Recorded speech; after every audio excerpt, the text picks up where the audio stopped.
अवधूत चिंतन श्री गुरुदेव दत्त हरि ओम। આપણે પૂજ્ય શ્રી મોટાનું જીવન ચરિત્ર શ્રવણ કરી રહ્યા છે।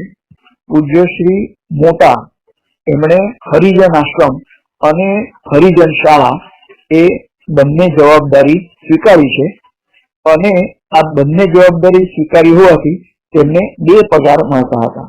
તો કેટલાક લોકોએ એના વિશે કમ્પ્લેન કરી એટલે ગાંધીજીએ પૂજ્ય શ્રી મોટાને બોલાવ્યા અને એમણે કહ્યું કે આ રીતે આપણા ગરીબ દેશમાં કોઈ વ્યક્તિ 2 પગાર લે તો એ શું યોગ્ય ગણાય? પૂજ્ય શ્રી મોટાએ એમને કહ્યું કે આમ તો હું જો કોઈ બીજી નોકરી કરું તો મને ઘણો બધો પગાર મળે, પણ આ દેશ સેવાનું વ્રત મેં સ્વીકાર્યું છે, આથી ઓછા પગારમાં હું સેવા કરવા માટે તૈયાર છું અને 2 જવાબદારી સ્વીકારી હોવાથી 2 પગાર જો મળે અને એ પણ કઈ બહુ વધારે નથી, નગણ્ય જેવો છે, તો એ સ્વીકારવા મને કોઈ વાંધો નથી। આમ પૂજ્ય શ્રી મોટાએ તેમને જણાવ્યું છે। ગાંધીજીની વાત તો એ જ હતી કે આ ગરીબ દેશમાં જ્યારે મનુષ્યને એક પણ નોકરી મળતી નથી તો તમે 2 નોકરી કેવી રીતે કરી શકો છો? છેવટે પૂજ્ય મોટાએ કહ્યું કે બાપુ, અમારા ઘરમાં નાના મોટા 7 માણસો છે અને મારા મોટા ભાઈ એ હરિજન સેવાનું કાર્ય કરતા હતા, પરંતુ હાલ તેઓ ક્ષય રોગથી પીડાઈને તેઓ પથારી વચ્ચે ઘણા દિવસોથી તેઓ આણંદના ડોક્ટર કુકના દવાખાનામાં તેઓ પથારી વશ છે। મારી માતા અને ભાભી તેઓ ઘણો જ પરિશ્રમ કરે છે, છતાં પણ ઉદર નિર્વાહ માટે અમને ફાંફા પડે છે। મને જો પૈસા જ કમાવા હોત, પૂજ્ય મોટા કહી રહ્યા છે કે મારે જો કમાવવું જ હોત તો હું કંપાલા પણ જાત અથવા પેરિસમાં પણ જાત અથવા ડિગ્રી મેળવીને કોઈ ઓફિસર થઈ શકત, છતાં પણ મેં એ તરફ ધ્યાન આપ્યું નથી, પણ દેશ સેવાનું વ્રત મેં સ્વીકાર્યું છે, આથી આ હું હરિજન સેવા અને હરિજન આશ્રમ હરિજન શાળા તો એમાં હું સેવા આપી રહ્યો છું। ગાંધીજીને લાગ્યું કે આ યુવાન ખૂબ જ ભાવનાશીલ થઈને બોલી રહ્યો છે, ત્યારે ગાંધીજીએ કહ્યું કે વારું, તમે આ જે 2 જવાબદારી સ્વીકારી છે તો એનાથી તમે થાકી જતા નથી અને જવાબદારીનો જે બોજો છે એ શું તમને લાગતો નથી? ત્યારે પૂજ્ય શ્રી મોટાએ કહ્યું કે બાપુ, વિલિયમ પીટ જે 24મા વર્ષે ઇંગ્લેન્ડનો પંતપ્રધાન થયો હતો, શું ભારતનો કોઈ નવયુવાન આ રીતથી મહાન ન થઈ શકે? ગાંધીજી આ સાંભળીને તેઓ વિચાર કરવા લાગ્યા અને ગાંધીજીના આંખોમાં પૂજ્ય શ્રી મોટા જોઈ રહ્યા હતા કે બાપુ, આજ સુધી મેં 2 કામ જે જવાબદારીઓ નિભાવી છે એ નિભાવીને જ મેં બતાવી છે। ગાંધીજી પૂજ્ય મોટાની વાત સાંભળીને હાસ્ય કર્યું છે અને આટલી નાની ઉંમરમાં પણ આટલી બધી એમની જે સમજ છે, આત્મવિશ્વાસ છે, તો એના માટે તેમના માટે પ્રશંસાત્મક ભાવ ઉપજ્યો છે અને મારી સામે બોલતા અથવા દલીલ કરતા આ યુવાન બિલકુલ ગભરાતો નથી કે અચકતો નથી, તે જાણીને ગાંધીજી પણ મનમાં વિચાર કરવા લાગ્યા અને વિલિયમ પીટ જે 24મા વર્ષે બ્રિટનનો વડાપ્રધાન થયો હતો, તો આ રીતથી પૂજ્ય શ્રી મોટા પ્રત્યે ગાંધીજી પણ માનથી જોવા લાગ્યા। તેમણે પૂજ્ય મોટાને પોતાની નજીક બોલાવ્યો અને તેમની પીઠ ઉપર હાથ ફેરવ્યો છે અને કહ્યું કે મને ખરેખર આનંદ થાય છે કે તમારા જેવા નિષ્ઠાવાન જો યુવાનો મને મળે તો આ દેશ સ્વતંત્ર થઈ જ ગયો એમ માનવા બિલકુલ હરકત નથી। મને તમારા પ્રત્યે અભિમાન છે અને તમે આગળ જતા ખૂબ મોટા વ્યક્તિ થશો।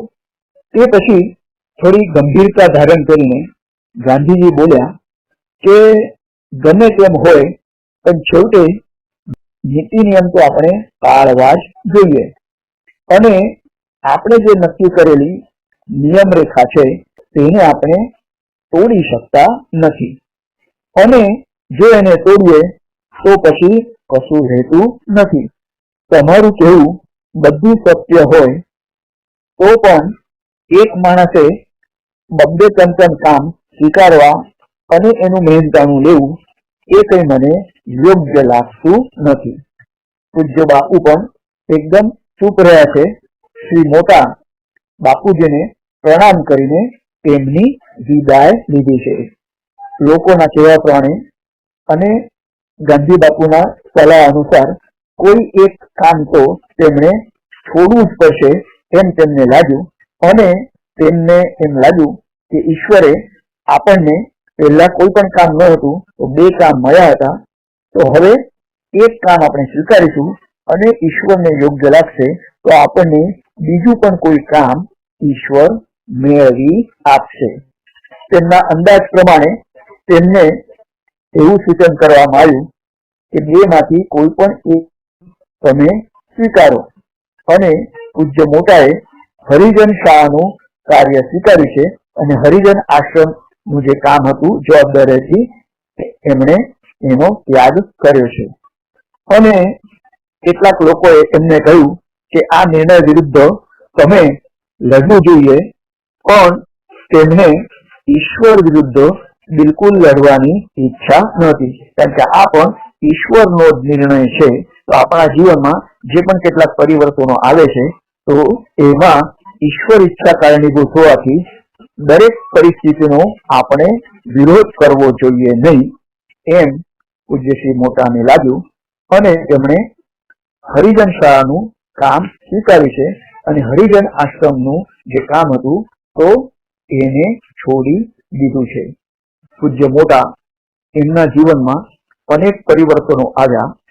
એ દરેક પરિવર્તન એમના ધ્યેય તરફ નજીક લઈ જનારું હતું અને અત્યાર સુધીના જેટલા પણ આપણે પ્રસંગો જોયા તો એ બધા વ્યવહારિક છે અને આગળ જતા આધ્યાત્મ માર્ગના એમના જે પ્રસંગો છે તો એ અત્યંત ઉદ્બોધક છે અને ઘણા બધા સંતોના જીવનમાં પણ આપણે જોયા ન હોય એવા અદ્ભુત પ્રસંગો પૂજ્ય મોટાના જીવન ચરિત્રમાં છે.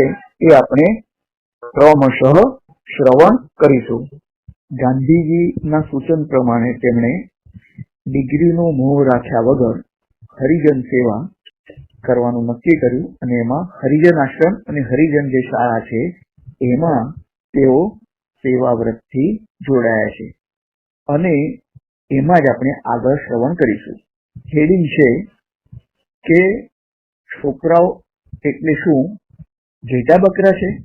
તો ઈસવીસન 1919 નું વર્ષ હતું અને સરકારે કાળો કાયદો પસાર કર્યો હતો અને તેના વિરુદ્ધ દેશભરમાં વિરોધનું વંટોળ એ ફાટી નીકળ્યું હતું અને ગામે ગામ એના માટે પત્રિકાઓ છપાતી હતી, સભાઓ ભરાતી હતી અને કાળો કાયદો મુર્દાબાદ એ રીતના નારા બધે જ ગુંજતા હતા અને નાના બાળકો અને સ્ત્રી પુરુષો પણ તેઓ આ બધી સભામાં જોડાતા અને એક જ વાક્ય બોલતા કે નહીં રખની સરકાર જાલિમ નહીં રખની. તો પ્રત્યેક ગામમાં અને શહેરમાં પ્રભાત ફેરીઓ શરૂ થઈ ગઈ છે અને પૂજ્ય ગાંધીજી, પંડિત જવાહરલાલ નહેરુ,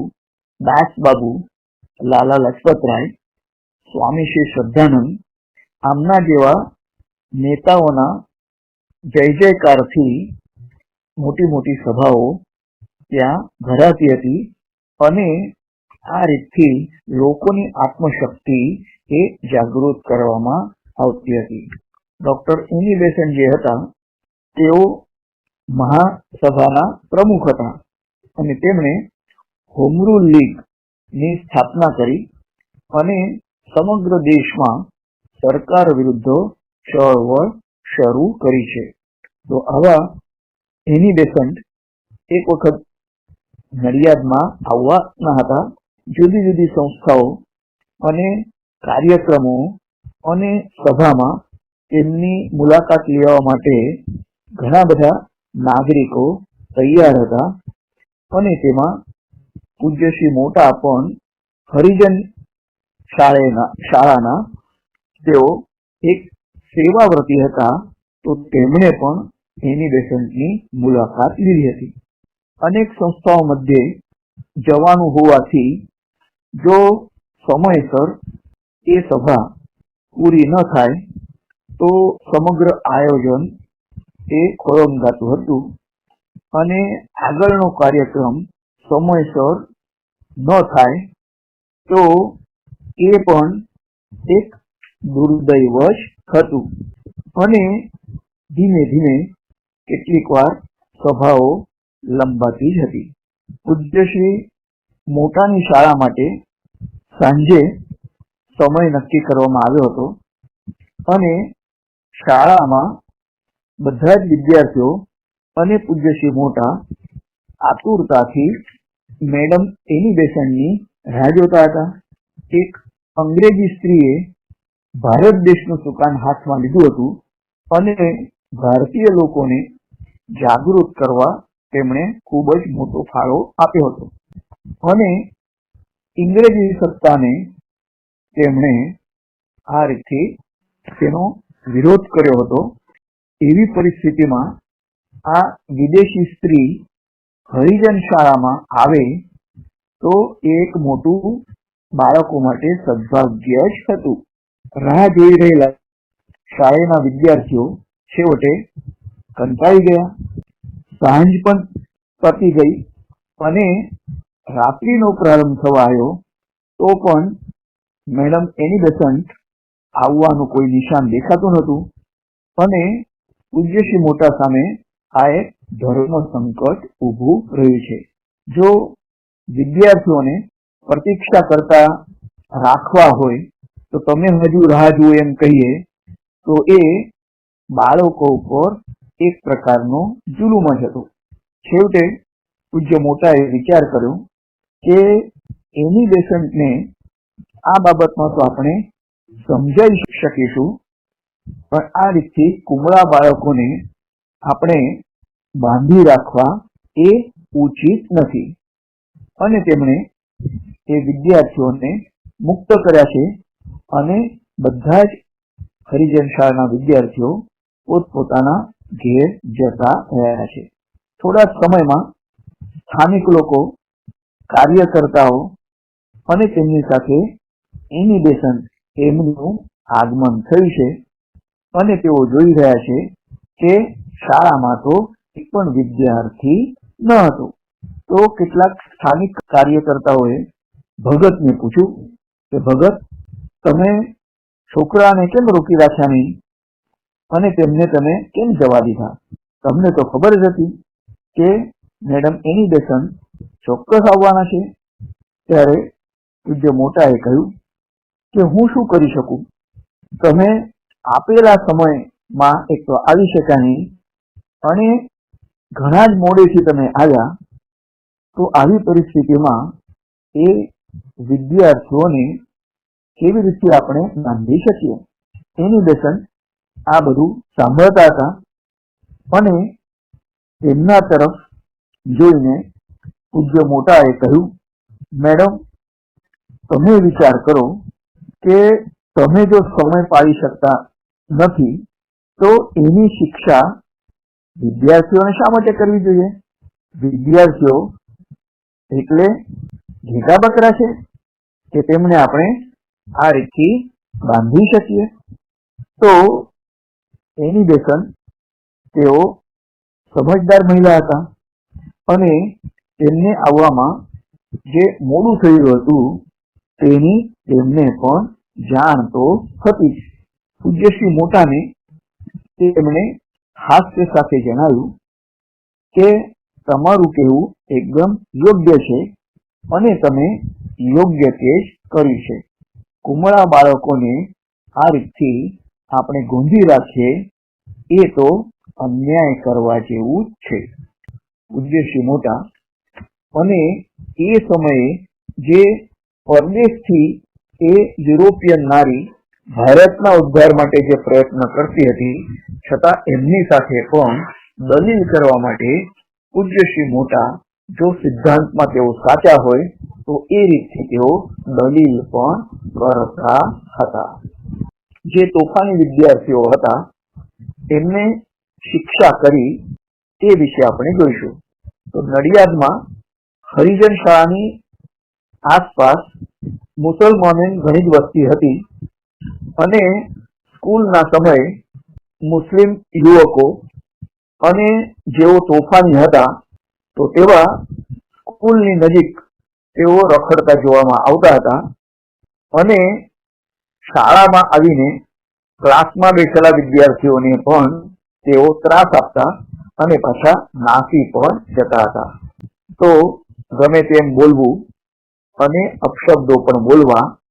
તો આ રીતથી સ્કૂલ વિદ્યાર્થીઓને આ તોફાની છોકરાઓ હરિજન બાળકોને ત્રાસ આપતા હતા અને સ્કૂલના વિદ્યાર્થીઓની ઘણી તકરાર પૂજ્ય શ્રી મોટા પાસે આવી અને પૂજ્ય શ્રી મોટા તેના વિશે વિચાર કરીને તેમણે એવું નક્કી કર્યું કે આજે તોફાની છોકરાઓ છે એમના માતા પિતાને આપણે મળીએ અને એમણે એવું આપણે સમજાવીશું કે પોતાના બાળકોને તેઓ સમજાવે અને સભ્ય બનાવે અને તોફાન કરવાનું છોડી દે.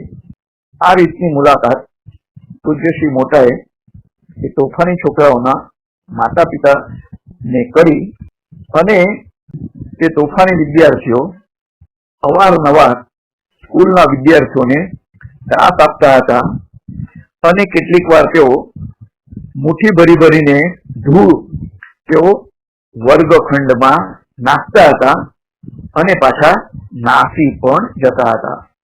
પૂજ્ય શ્રી મોટાએ તેમના વિસ્તારના ઉર્દુ શાળાના ઘણા મુસલમાન શિક્ષકોને મળ્યા છે અને તેમણે તકરાર કરી કે આવા તોફાની વિદ્યાર્થીઓને તમે કમસે કમ કંઈક સમજાવો અથવા કાજી સાહેબને મળીને તેમને વસ્તુસ્થિતિની જાણ કરો.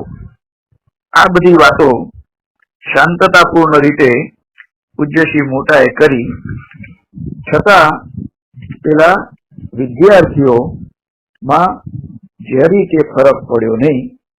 તેઓ જતા આવતા પહેલાના જેવો જ ત્રાસ તેઓ આપતા હતા. છેવટે પૂજ્ય શ્રી મોટાએ નક્કી કર્યું કે આવા તોફાની છોકરાઓને શિક્ષા અવશ્ય થવી જોઈએ અને આ તો આપણા પુરુષાર્થને આવાહન છે, એટલે આપણે તેનો આ પ્રકારે વિરોધ કરવો જોઈએ. શું કરવાનું છે તેનો પણ નિશ્ચય થયો અને તેવા જે તોફાની છોકરાઓ હતા તો એમને કોઈક પ્રકારની શિક્ષા કરવાનું તેમણે નક્કી કર્યું કે જેના દૂરગામી પરિણામ થાય અને તેઓ કદી પણ આ હરિજન શાળાના વિદ્યાર્થીઓને ત્રાસ ન આપે. એક દિવસે દરવાજાની પાછળ તેઓ મોટો સોટો લઈને ઉભા રહ્યા છે અને હંમેશ પ્રમાણે તોફાની છોકરાઓ આવ્યા અને તેમના મુઠ્ઠીમાંથી ધૂળ તેઓ વર્ગમાં ફેંકીને નાસી જવાની તૈયારી કરતા હતા. એટલામાં પૂજ્ય શ્રી મોટાએ તરત જ લાકડી સાથે બહાર આવ્યા અને 3-4 એ છોકરાઓને એમણે લાઠીથી માર માર્યો છે. અચાનક આવો માર મળતા એક છોકરાઓ નાસી ગયા, પરંતુ આ છોકરાઓ ઘેરે જઈને એમના માતા પિતાને ખરી ખોટી વાતો સંભળાવી અને એને લીધે એ બધા ગુસ્સે થયેલા લોકો ફરી પાછા શાળામાં આવ્યા છે અને મુસલમાન સ્ત્રી પુરુષોનું ટોળું સ્કૂલના પ્રવેશ દ્વાર આગળ એકઠું થયું છે. મામલો ગંભીર હતો અને આવી સ્ફોટક પરિસ્થિતિમાં ગમે તે થઈ શકતું હતું અને આ રીતથી એ વાતાવરણ આટલું બગડશે તેવો શ્રી મોટાને પણ અંદાજ ન હતો. હવે આપણે શું કરવું જોઈએ? તેમણે ક્ષણભર માટે આંખો મીચી દીધી છે અને અચાનક તેમને યાદ આવ્યું કે કોઈ તેમના હૃદયમાં પ્રવેશીને આદેશ આપતા છે અને એમણે એવું સાંભળ્યું કે શરીર પરના બધા કપડા તું કાઢી નાખ અને તેમની સામે તું નિર્ભયતાથી ઊભો રહે. તો ઘણી વખત શિક્ષા કરવા માટે કેટલાક લોકોને કપડા પણ કાઢી નાખવામાં આવતા હોય છે. તો અંદરથી એમને અવાજ આવ્યો કે તું તારા કપડા કાઢી નાખ અને એ લોકોને તું આવા ના તમારે જેટલું પણ મારવું હોય એટલું તમે મને મારી શકો છો, પરંતુ તમારા તોફાની છોકરાઓ સિદ્ધાંતનું જ્ઞાન મળે અને તેઓ સન્માર્ગે વળે એના માટે મેં એમને નેચી પાક આપ્યો છે. આજ્ઞાનું તરત જ પૂજ્ય શ્રી મોટાએ પાલન કર્યું અને શરીર પરના લંગોટી સિવાય બીજા બધા કપડા તેમણે કાઢી નાખ્યા છે અને એ ટોળા સામે ઉભા રહીને તેમણે કહ્યું કે તમારે જેટલું પણ મારા પર અત્યાચાર કરવો હોય એ તમે કરો. તો આ અચાનક થયેલા આ દેખાવથી બધા જ લોકો સ્તબ્ધ થયા છે અને શ્રી મોટાએ કહ્યું કે જેમના મનમાં ઈચ્છા હોય અને મને મારવો હોય તેઓ મને મારી શકે છે. જો હું એકદમ તમારી સામે ઉઘાડો જ છું, પરંતુ તમારા દીકરાઓ આટલા દિવસ સુધી આ સ્કૂલના નિર્દોષ વિદ્યાર્થીઓને ત્રાસ આપે છે અને અપશબ્દો બોલે છે અને વર્ગમાં ધૂળ ફેંકે છે. તો એનાથી આ નિર્દોષ હરિજન બાળકોને પુષ્કળ ત્રાસ થાય છે અને અમારા ઘણીવાર સમજાવ્યા છતાંય આ તોફાની છોકરાઓ કંઈ પણ સમજવા તૈયાર નથી. એટલું જ નહીં, આ છોકરાઓના માતા પિતાને પણ મેં ફરિયાદ કરી હતી અને એમના જે શિક્ષક હોય છે એમને પણ મેં ફરિયાદ કરી હતી, કાઝી સાહેબને, છતાં પણ કોઈનું પણ ધ્યાન એ તરફ ગયું નથી. તો પ્રત્યેક વાતને અમુક પ્રકારની મર્યાદા તો હોય જ છે અને આવી પરિસ્થિતિમાં જો આ પ્રકારનું પગલું લેવામાં આવે તો તેમાં ખોટું શું છે? તમે જ ન્યાય કરો અને જો મારી કોઈ ભૂલ થઈ હોય તો તમે મને ખુશીથી શિક્ષા કરી શકો છો, મારી બિલકુલ ના નથી. આ પ્રમાણેના વિનયપૂર્વકના વચનો સાંભળીને બધા જ લોકો વિચાર કરતા થઈ ગયા અને તેમનો જે ગુસ્સો હતો એ ગુસ્સો ઓસરી ગયો. જાણ થઈ કે ભૂલ તો તેમના છોકરાઓની જ છે.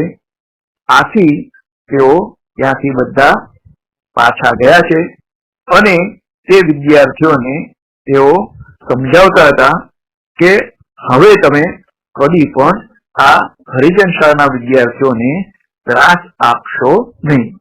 એટલું જ નહીં, એ તોફાની વિદ્યાર્થીઓના વડીલોએ કહ્યું કે ભગત, તમે જે પણ કર્યું છે તે યોગ્ય જ કર્યું છે અને અમારી સમજાવટ છતાં પણ આ તોફાની છોકરાઓ સ્વીકારવા તૈયાર નથી અથવા તોફાન છોડવા તૈયાર નથી.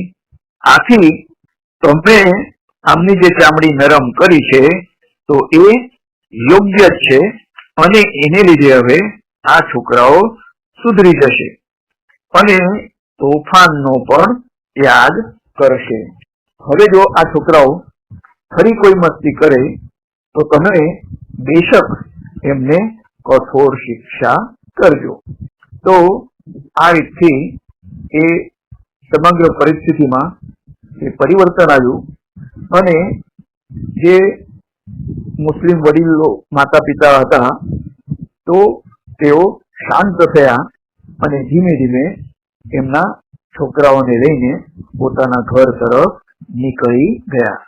તે પછી હરિજન શાળાના વિદ્યાર્થીઓને કદી પણ ત્રાસ સહન કરવો પડ્યો નથી અને સ્કૂલનું કામકાજ એ સરળપણે ચાલતું હતું. પૂજ્યશ્રી મોટાનો આવવા જવાનો રસ્તો તે મુસલમાનોની વસ્તીમાંથી જ હતો અને તેઓ જતા આવતા પોતાની ખિસ્સામાં ચણા અને મમરા તેઓ રાખતા અને એ તોફાની છોકરાઓને નજીક બોલાવીને એમને ખાવા માટે ચણા મમરા આપતા હતા અને તેમની સાથે મધુર પણ બોલતા. આથી ધીરે ધીરે એ તોફાની છોકરાઓ પણ તોફાનને ભૂલીને તેઓ ડાયા ડમરા બની ગયા. પ્રેમ ભાવનાના બળ ઉપર પૂજ્ય મોટાએ એ તોફાની છોકરાઓ પર વિજય મેળવ્યો અને તેમનું હૃદય પરિવર્તન પણ કર્યું છે. પૂજ્ય શ્રી મોટાના જીવનમાં અનેક પ્રસંગો છે, અનેક પરિવર્તનો છે અને એના તેઓ સાક્ષી હતા. આવો જ એક પ્રસંગ જ્ઞાતિ બહાર નો પણ છે, એ પણ આપણે શ્રવણ કરીએ. તો પૂજ્ય શ્રી મોટા હરિજન સેવાનું કાર્ય શરૂ કરતા હતા તો તે સમયે લોકો કર્મકાંડ અને સ્પર્શાસ્પર્શ એનાથી લોકો ખરડાયેલા હતા અને હરિજનોને તિરસ્કૃત પણ કરતા, એમને સ્પર્શ પણ ના કરાય એવી માન્યતા હતી. અને એવા હરિજનની સાથે આ જો પૂજ્ય શ્રી મોટા કામ કરે છે, એમને શિક્ષણ આપે છે, તો એ લોકોને એમ લાગ્યું કે પૂજ્ય શ્રી મોટાને પણ આપણે હવે નાકની બહાર કાઢવા જોઈએ અને આપણે તેમની સાથે કદી પણ ખાવું પીવું એ બંધ કરવું જોઈએ. તેમનો જો સ્પર્શ થાય તો આપણે તરત જ સ્નાન કરવું જોઈએ અને જો આપણે તેમનું મોઢું જોઈશું તો આપણને અપશકુન થશે. એટલું જ નહીં પણ તેમનો જે પડછાયો છે એ જો આપણા શરીર પર પડે તો આપણે પણ ભ્રષ્ટ થઈ જઈશું.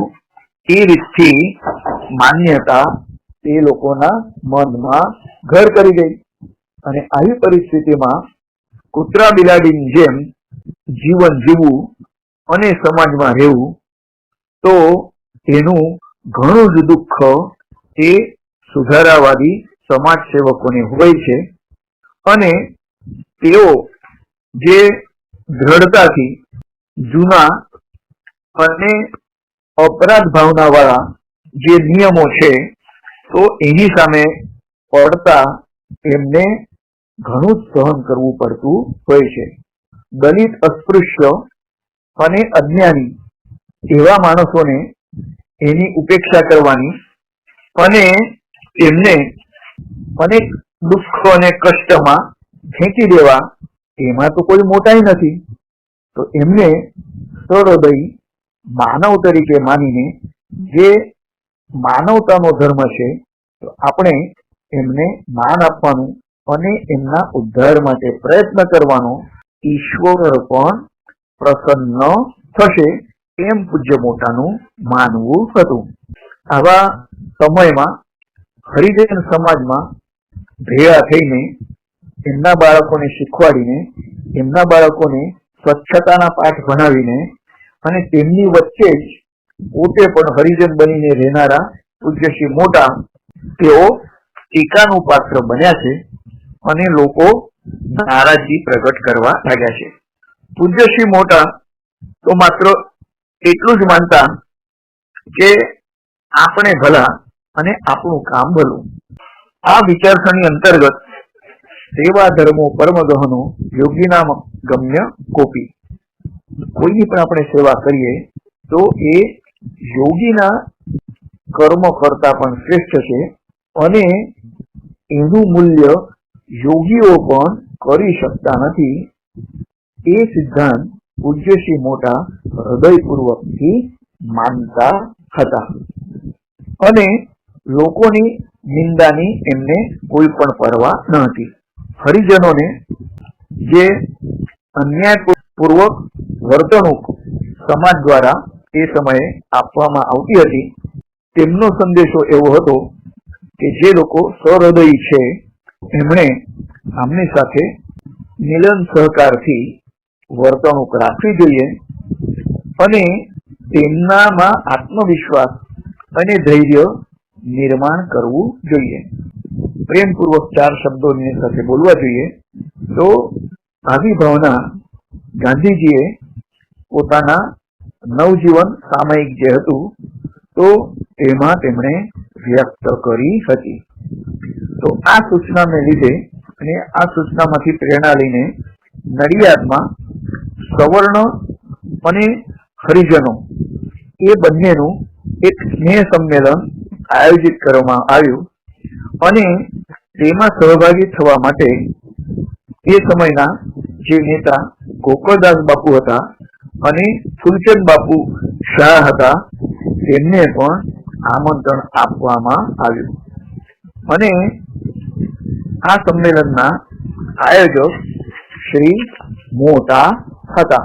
સંમેલન યશસ્વી રીતે પાર પડ્યું છે અને સવર્ણ અને હરિજન ભાઈ બંધુઓ એક જ બેઠક ઉપર બેઠા છે અને સાથે સાથે તેઓ બેસીને એકબીજા પ્રત્યે આદર અને સ્નેહપૂર્ણ વાતાવરણમાં બેઠા છે, વાતચીત કરી છે અને સૂકો પ્રસાદ, સૂકા મેવાનો પ્રસાદ એ પણ બંને પ્રકારના લોકોએ લીધો છે, સવર્ણ અને હરિજનો.